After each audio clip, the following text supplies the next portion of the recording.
బయటకు కనిపిస్తే ఈరోజు చెప్పిన దాంట్లో ఈరోజు ఎవరైతే మీడియాతో చిట్చాట్ చేస్తూ చాలా కేటీఆర్ మీద డైరెక్ట్గా దాడి చేశారు. కేటీఆర్ పేరు ఎత్తలేదు కానీ ట్విట్టర్లో నిజంగా ఇంకో విషయం మనం మీకు చెప్పాలి. కేటీఆర్ వర్కింగ్ ప్రెసిడెంట్ అయినా, కేటీఆర్ ముఖ్యమంత్రి అయినా ఎవరి ప్రోద్బలంతో అవుతారు? కేసీఆర్ ప్రోద్బలంతోనే, కేసీఆర్ అప్రూవల్తోనే, కేసీఆర్ చేస్తేనే అవుతారు. మరి ఈ ఎలివేషన్లు వచ్చినాయి అంటే దానికి అర్థం ఏంటి? ఎవరి అనుమతి ఉంది, ఎవరి అప్రూవల్ ఉంది? ఆబ్వియస్లీ కేసీఆర్ అప్రూవలే. అందుకని ఇండైరెక్ట్గా కేసీఆర్ని కూడా ఛాలెంజ్ చేస్తున్నారు, అంటే మీ వల్లే జరుగుతుంది అని చెప్పి. కాకపోతే ఏంటి, ఇంకో మాట అన్నారు, నన్ను బయటికి పంపించే ప్రయత్నం జరుగుతుంది పార్టీలో. ఎవరు చేస్తున్నారు ఆ ప్రయత్నం అంటే, నేను బయటికి వెళ్ళడం వల్ల ఎవరికి మేలు జరుగుతుందో వాళ్ళే చేస్తున్నారని. ఎవరికి మేలు జరుగుతుంది? ఆబ్వియస్గా కేటీఆర్కే జరుగుతుంది. కాబట్టి కేటీఆర్ చేస్తున్నారని చెప్తున్నారు. ఇదే సందర్భంలో కేసీఆర్కు కూడా కేటీఆర్ అన్యాయం చేస్తున్నాడు అని చెప్పే ప్రయత్నం చేశారు. Okay, interesting. ఎలా చూడాలి దీన్ని?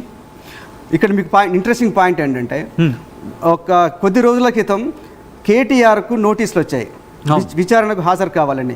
ఏ కేసులో వచ్చాయి?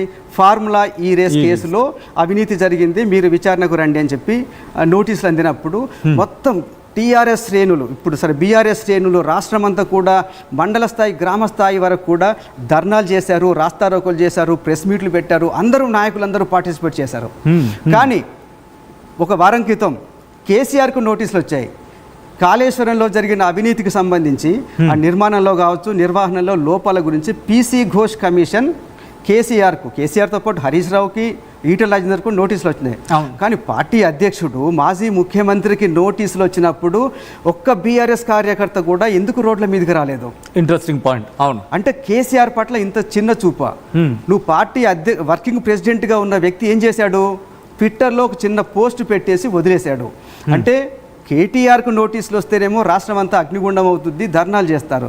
అదే అంత పెద్ద స్టేచర్ ఉన్న నాయకుడు, మాజీ ముఖ్యమంత్రి, పార్టీ అధ్యక్షుడికి నోటీసులు వస్తే మాత్రం ఎవ్వరూ మాట్లాడలేదు, ఒక్క ధర్నా జరగలేదు. మీరు రోడ్ల మీదకి వచ్చి ఎందుకు నిరసన తెలపలేదు అనేది ఆవిడ ఏదైతే క్వశ్చన్ రేజ్ చేశారో అది ఇప్పుడు నిజంగా పార్టీ కార్యకర్తల్లో కూడా కొంత ఆలోచన రేకెత్తించేలా ఉంది. అట్లాగే కొంతమంది ఇంకొక పాయింట్ అన్నారు, మీరు చెప్తున్నారు కేసీఆర్ని నడిపిస్తున్నాం మేము, కేసీఆర్కి మేము సలహాలు ఇస్తున్నామని. అంటే మీరు కేసీఆర్ కంటే పెద్ద నాయకులా? కేసీఆర్కు సలహాలు ఇచ్చేంత అనుభవం కానీ తెలివితేటలు కానీ మీకు ఉన్నాయా అని చెప్పేసి ఆవిడ ఆ పాయింట్స్ రేజ్ చేయడం ద్వారా మీరు కేసీఆర్ని తక్కువ చేస్తున్నారు, కేసీఆర్కు ఏదైనా నోటీసులు వచ్చినప్పుడు పట్టించుకోకపోవటం వల్ల మీరు కేసీఆర్ ప్రాధాన్యతను తగ్గిస్తున్నారనే పాయింట్ ఈరోజు కవిత లేవనెత్తారు. ఇంట్రెస్టింగ్. ఈ డెవలప్మెంట్స్ చూస్తూ ఉన్న క్రమంలో ఇంకొక క్వశ్చన్ రైజ్ అవుతోంది. అట్ ద సేమ్ టైం, అంటే మీరు అన్నట్టుగా ఎక్కడ డైరెక్ట్గా చెప్పకుండా ఇండైరెక్ట్గా ప్రశ్నించే ప్రయత్నం జరుగుతోంది. బహుశా ఇనీషియల్ స్టెప్స్లో సాఫ్ట్గా మాట్లాడే ప్రయత్నం, లేకపోతే ఇలా ఇండైరెక్ట్గా చెప్పే ప్రయత్నం, బహుశా కొన్ని రోజుల తర్వాత డైరెక్ట్ అటాక్ వచ్చే అవకాశం ఉంది అనుకో అతిశక్తి. కానీ కేటీఆర్ మీద చాలా డైరెక్ట్గా అటాక్ చేశారు. కేటీఆర్ పేరైతే ఎత్తలేదు కానీ మీరు చాతగాని ఇదే సందర్భంలో అంటే కేసీఆర్కు నోటీసులు వచ్చినప్పుడు మీరు ఎందుకు స్పందించలేదు అని చెప్తూనే నాయకత్వానికి చేత కావట్లేదు, పార్టీని లీడ్ చేయటం మీకు చేత కావట్లేదని చాలా స్పష్టంగా యు ఆర్ ఇన్కేపబుల్ అని కూడా ఒక మాట వాడారు. దాంతోపాటు మీరు ట్విట్టర్కే పరిమితం అవుతున్నారు, ప్రజలకు సంబంధించిన ఏ ఇష్యూలో కూడా పబ్లిక్లోకి వెళ్ళి మాట్లాడటం లేదు. ఇంకోటి, నా మీద కుట్ర జరిగింది అని, నేను ఒక ఆడపిల్లని, మీ తోబుట్టుని, నేను నా పైన కుట్ర జరుగుతోంది అని చెప్పినప్పుడు మీరు ఎందుకు స్పందించలేదు? అదే హరీష్ రావు విషయంలో, హరీష్ రావు మీద కూడా గతంలో కొన్ని వార్తలు వచ్చాయి. హరీష్ రావు పార్టీ మారబోతున్నారు, బీజేపీలో చేరుతున్నారని కొన్ని వార్తలు వచ్చినప్పుడు పార్టీ నాయకులే, దాసోజు శ్రవణ్ కావచ్చు, ఇంకా కొంతమంది వెళ్ళి పోలీస్ స్టేషన్లో కంప్లైంట్ ఇచ్చారు, ఇలా హరీష్ రావు మీద దుష్ప్రచారం చేస్తున్న వాళ్ళపై చర్య తీసుకోండి అని. మరి నా మీద కూడా దుష్ప్రచారం జరుగుతుంది, నా వెనకాల కుట్ర జరుగుతుంది అన్నప్పుడు పార్టీ ఎందుకు స్పందించలేదు, పార్టీ ఎందుకు నన్ను ఓన్ చేసుకోలేదు అనేది ఆవిడ రేజ్ చేసిన క్వశ్చన్. రైట్. సో ఇప్పుడు కేటీఆర్ గురించి మాట్లాడుకున్న సందర్భంలో, ఎందుకంటే కేటీఆర్ ప్రెసిడెంట్, బీఆర్ఎస్ వర్కింగ్ ప్రెసిడెంట్గా ఉన్నారు, ఇక్కడ కేటీఆర్కే ఎలివేషన్ ఇచ్చే ప్రయత్నం జరుగుతుంది తప్ప మిగతా వాడిని పట్టించుకోవటం లేదు అనేది తన మాటల్లో క్లియర్ కట్గా అర్థమవుతోంది. సో ఇప్పుడు ఈ క్వశ్చన్ మార్క్ కావచ్చు, లేకపోతే దీని ఆన్సర్ అంతా కేసీఆర్ చేతిలో ఉన్న పక్షం.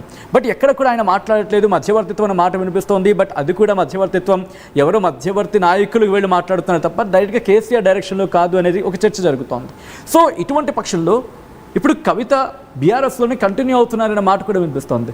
సో ఇక్కడ ఎలా చూడాలి? తను ఇంకా బీఆర్ఎస్లోనే ఉంటారనుకోవాలా, లేకపోతే తన ప్రయత్నాలు తాను చేస్తున్నారు, బీఆర్ఎస్లో ఉంటారనే మాట మాత్రమే మాటల్లో ఉంది, చేతల మాత్రం పార్టీ వైపు, కొత్త పార్టీ వైపు వెళ్తుంది అనుకోవాలా? ఎందుకంటే రెండు మాటలు ఇక్కడ వినిపిస్తున్నాయి. ఇక్కడ చాలా స్పష్టంగా ఉంది సచిన్.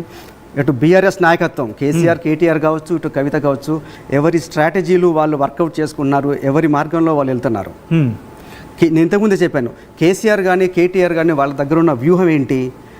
కవితను ఎలాంటి దాడి చేయకుండా, కవిత మీద ఎలాంటి విమర్శలు చేయకుండా, ఎందుకంటే విమర్శలు చేయడం ద్వారా ఆవిడకు పబ్లిక్ నుంచి కానీ కార్యకర్తల నుంచి కానీ సానుభూతి వచ్చే అవకాశం ఉంది. అలాంటి సానుభూతి రాకుండా చేయడం కోసం ఎలాంటి మాటలు మాట్లాడకూడదని చెప్తున్నారు. ఇక్కడ బీఆర్ఎస్ ఉన్న స్ట్రాటజీ ఏంటంటే ఆవిడ్ని ఏమనకుండా సైలెంట్గా బయటికి పంపించాలి, చేయాల్సిన పనులు చేస్తాం, కవితకి ఎలాంటి ప్రాధాన్యత ఇవ్వం, కవితను ఎవరిని మనం బుజ్జగించాం, కవిత కోసం ఎవరిని పంపించాం, ఆవిడకు తనంతట తానుగా సైలెంట్గా పార్టీ నుంచి వెళ్ళిపోయేలా ఒక స్ట్రాటజీ బీఆర్ఎస్ నాయకత్వానికి ఉంది.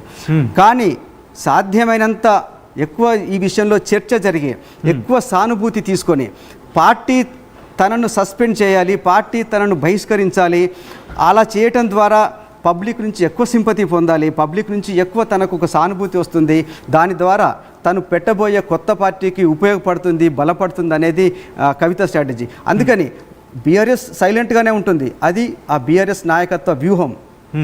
కానీ సేమ్ టైం సైలెంట్గా ఉండటం వల్ల కవిత నష్టపోతారు కాబట్టి కవిత రిపీటెడ్గా ఇష్యూని రైజ్ చేస్తున్నారు. ఏదో ఒక కొత్త అంశాన్ని ఖచ్చితంగా లెటర్ రాశారు, లెటర్ సరే లీక్ అయింది, ఆ లీక్ ఎవరు చేశారు అనేది తర్వాత విషయం. ఈ లీక్ సందర్భంలో కూడా ఈరోజు కవిత ఒక ఇంట్రెస్టింగ్ కామెంట్ చేశారు. లీక్ వీరులు ఎవరో కనిపెట్టమంటే ఈ గ్రీకు వీరులు నా మీద దాడి చేస్తున్నారన్నారు. సరే, గ్రీకు వీరులు అనే మాట మీద చాలా విమర్శలు, చాలా రకమైన కామెంట్లు వచ్చినాయి. ఈ గ్రీకు వీరులు ఎవరు, ఎందుకు గ్రీకు వీరులు అంటున్నారని. అట్లాగే నిజానికి కేటీఆర్ని చాలామంది ట్విట్టర్ టిల్లు అని బీజేపీ నాయకులు, కాంగ్రెస్ నాయకులు విమర్శిస్తుంటారు. ట్విట్టర్కే పరిమితమైన ట్విట్టర్ టిల్లు అని అర్థం వచ్చేలాగా ఈరోజు కవిత కూడా అదే మాట మాట్లాడారు.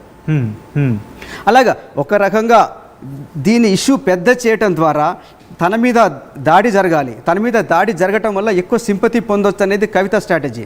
ఒకవేళ నిజంగానే బీఆర్ఎస్ నాయకత్వం కానీ బీఆర్ఎస్ కార్యకర్తలు తన మీద ఎలాంటి విమర్శలు చేయకపోతే ఏం చేయాలి? తను బీఆర్ఎస్ నాయకత్వం మీద విమర్శలు చేయాలి. బీఆర్ఎస్ నాయకత్వంలో కావచ్చు, బీఆర్ఎస్ పార్టీలో ఉన్న లోపాలను ఎత్తు చూపడం ద్వారా కంపెల్ చేస్తున్నారు బీఆర్ఎస్ నాయకులని. ఖచ్చితంగా దానికి ఏదో సమాధానం చెప్పవలసిన పరిస్థితి క్రియేట్ చేస్తున్నారు. నిజానికి మొన్న కేటీఆర్ కూడా వేరే సందర్భంలో మాట్లాడుతున్నప్పుడు, మీడియాతో మాట్లాడుతున్నప్పుడు మీడియా ప్రతినిధులు అడిగారు కవిత రాసిన లెటర్ మీద. ఆ సందర్భంగా ఆయన అన్నారు, పార్టీలో కోవర్టులు ఉన్నారు అని. నిజంగా ఒక రకంగా కవితే కోవర్ట్ అనే అర్థం వచ్చేలాగా మాట్లాడారు. ఈరోజు అదే పాయింట్ని మళ్ళీ కవిత లేవనెత్తారు. నన్ను రేవంత్ రెడ్డికి కోవర్ట్ అనే విధంగా మాట్లాడుతున్నాడు.